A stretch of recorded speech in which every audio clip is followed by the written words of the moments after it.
Hi, and welcome to today's English language lesson.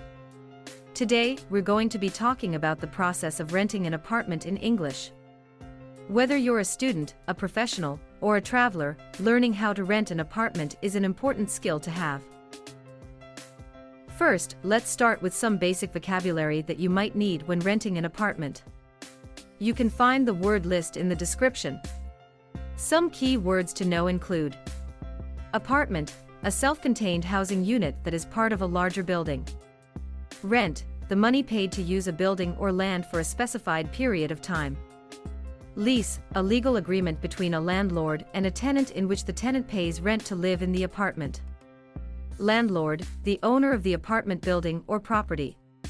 Tenant, the person who rents an apartment from a landlord. Security deposit, a sum of money paid by the tenant to the landlord as a guarantee against any damage to the apartment during the lease.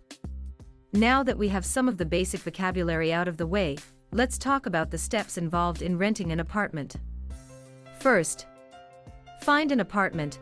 There are many different ways to find an apartment, including online classifieds, real estate websites, and local newspapers. You can also ask friends, family, or co-workers if they know of any available apartments. Second, research the apartment and the neighborhood. Before you commit to renting an apartment, it's important to do your homework. Research the apartment and the neighborhood to make sure it's a good fit for you. Look for reviews, check out crime rates, and consider the distance to your work or school. Third, tour the apartment. Once you've found an apartment that you're interested in, schedule a tour to see the apartment in person.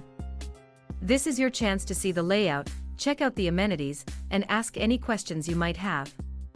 Fourth, sign the lease. If you decide to rent the apartment, you'll need to sign a lease agreement. Make sure you read the lease carefully and understand all of the terms and conditions before signing. Fifth, pay the rent and security deposit. Once you've signed the lease, you'll need to pay the first month's rent and the security deposit. The security deposit is typically equal to 1 month's rent and is returned to the tenant at the end of the lease, assuming there is no damage to the apartment. That's it for today's English language lesson on renting an apartment. I hope you found this information helpful and feel more confident about the process of finding and renting an apartment in English. Good luck with your search and happy apartment hunting!